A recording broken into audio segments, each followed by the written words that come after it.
Very good morning, cadets. Hope you are all doing well. Hope you are all well. The last, that is periodic test 1.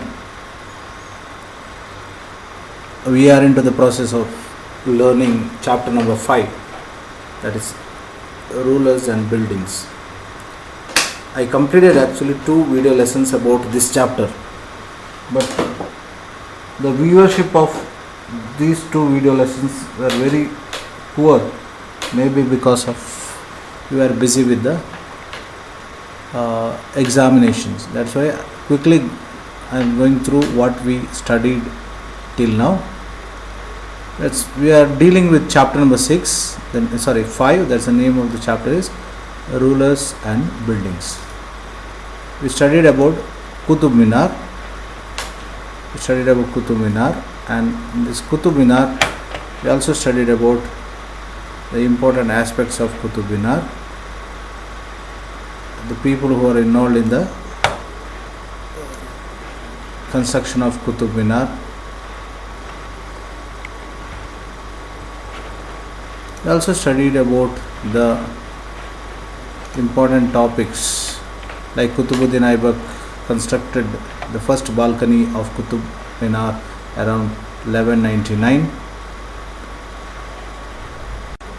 and we also studied about the first floor was constructed by Qutbuddin Aibak and rest was constructed by Iltutmish. Later it was repaired by Alauddin Khilji, Muhammad bin Tughlaq, Firoz Shah Tughlaq and Ibrahim Lodi.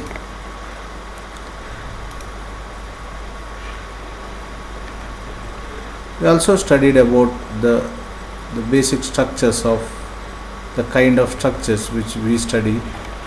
The kind of structures means the structures which is meant for the public, the structures which is meant for the private purpose. Palace, gardens, residence, tombs, they are all protected and constructed in a safe place. The second type of structure which we studied, the second type of structure is mainly meant for the public utility or the people for large scale gathering like temple, mosque, tanks, wells, caravansarais, bazaars, etc. So they are all public in nature, where the large number of people gather and make use of such buildings.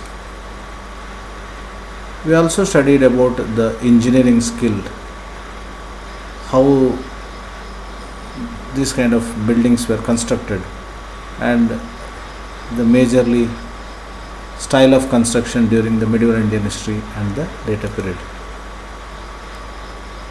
The superstructure, the part of the building above the ground floor, are the few very interesting elements which we can see in the later part of the building structure.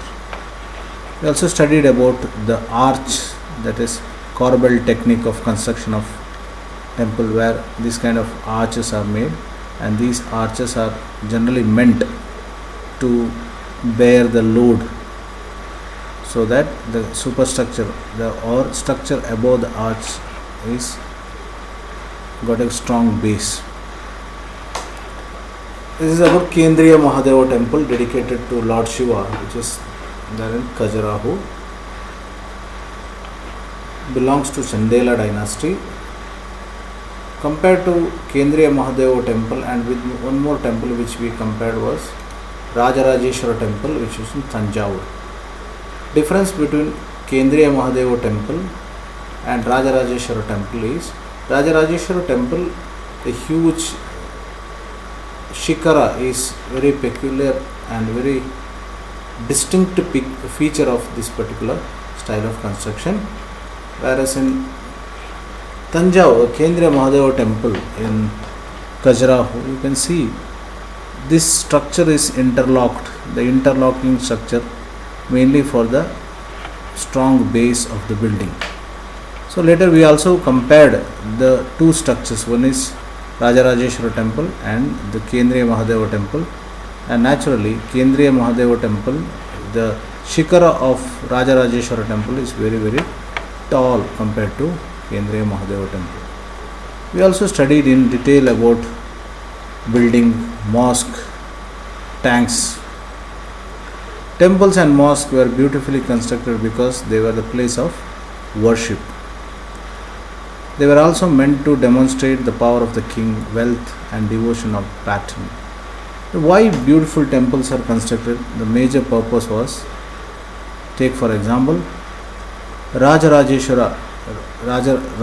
Chola constructed a temple for Rajarajeshwara. So the god and name of the king resembles. So naturally, it is a sign he want to show that God, the king is the incarnation or the agent of God. And most of the time they constructed temples in a very lavish and beautiful manner. The purpose of constructing temples in a lavish and beautiful manner is nothing but to show their power to the other kings. That is the reason why the temples were constructed in a very very lavish and beautiful way. We also studied in detail about the other aspects. Let us go through this. The king took God's name because it was auspicious and he wanted to appear like a god. So Rajarajeshwara temple constructed by Rajaraja Chola. So here what happened? King took the god's name because it was auspicious, very sacred, and he wanted to appear like a god to the people. The largest temples were constructed by the kings. The temple was a miniature model of the world ruled by the king and his allies. As they worshipped their deities together in the royal temples, it seemed as they brought just one rule of gods on earth. There were enough places where temples were constructed mainly for a main deity. For example, in Tanjavur temple, Rajarajeshwara, that is Lord Shiva, is the major deity or the statue. Such monolithic or a single worshipping is one of the key feature of this kind of temple construction. So, the construction of buildings, temples, mosque, all the above constructions were considered as very important for the king to demonstrate or show his power to the public. That is the reason why every king was interested in construction of huge tanks, wells, etc. So this we refer about the Hinduism. Then what about the other religious beliefs? For example, we speak about Taj Mahal or any other Qutub Minar. So these are all the monuments constructed by the people who worshipped Islam as a religion. Now you see, this is a plan of Jamia Masjid built by Shah Jahan in his new capital Shahjahanabad in 1652-1656. Whenever you observe a mosque, generally the main door of the mosque is towards the direction of Mecca. Mecca is a place where the holy place of Mecca, Muhammad Paigambar's place. So generally the main door of a mosque is towards the direction of Mecca. And not only Hindus, even the Muslim lawgivers or the kings believed that the kings, they were the agents of Allah Almighty or the powerful Allah. So you can see here, this is a structure of a mosque. So you can see this is the entrance gate of a mosque. The main structure of the entrance door of the mosque. You can see here, this is the arch. This kind of arch, shape of an arch, this is very unique for the Indo-Islamic style of architecture. I repeat, it is Indo-Islamic style of architecture. It is a mixture of Indian and Islamic style of architecture. That's why whenever you visit a mosque, dargah or any other Muslim worshipping places, you can see generally these kind of arch structures. We studied that in case of Hindus, they used to highlight their names along with the gods and goddesses. Now, what about in the case of Muslims? Muslim Sultan did not claim to the incarnation of God, but Persian chronicles described the sultans as the shadow of the god. So Persians, they said that king or the person who is generally considered lawgiver is the shadow of the god. An inscription of Kawat al-Islam mosque explained that God chose Alauddin as a king because he had qualities of Moses and Solomon. Moses and Solomon, they were the agents of God. So Alauddin had qualities of Moses and Solomon. As a result, he was selected as a lawgiver in the earth. So even in the Muslim mosque also, the huge construction of mosque or other structures were mainly done so that they want to depict or show to the world that they are also the shadow of the God or a part of God, or Allah, the creation of Allah. This is what the major aspect which they wanted to explain to the people. So till now what we studied, quickly go through once again. Why I am going through once again? Because your viewership is gone down very less compared to earlier days. So we are into the chapter number 5, that is rulers and buildings. We studied about Qutub Minar. We also studied about Qutub Minar detailed about that. People involved in the Qutub renovation, construction was done by Qutbuddin Aibak, and later it was renovated by Alauddin Khilji, Muhammad bin Tughlaq, as well as by Iltutmish. We also studied about type of structures. What were the type of structures? The two kind of structures were the structures which belongs to the. So when we speak about second type of structures, the second type of structures we studied about the structures which constructed for the purpose of public utility.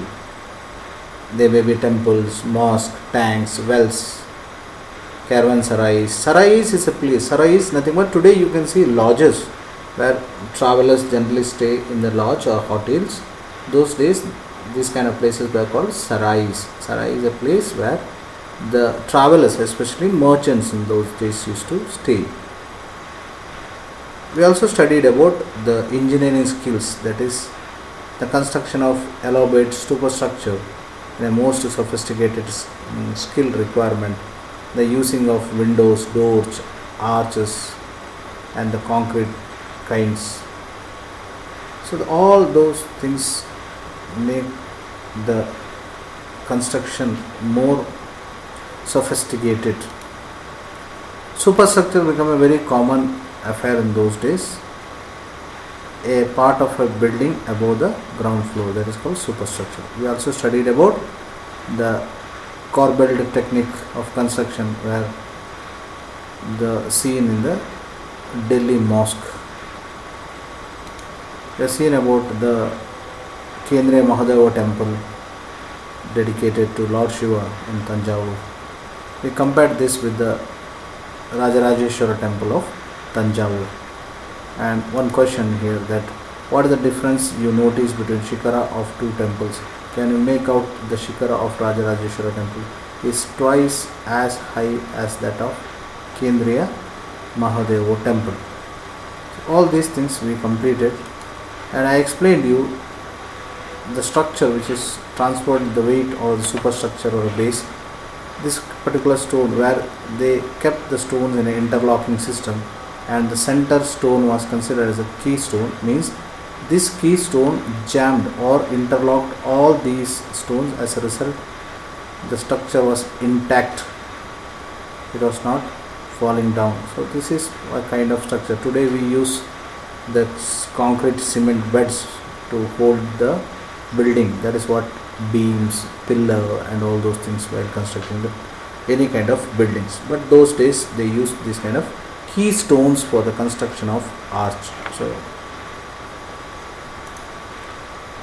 the arch of Delhi monument,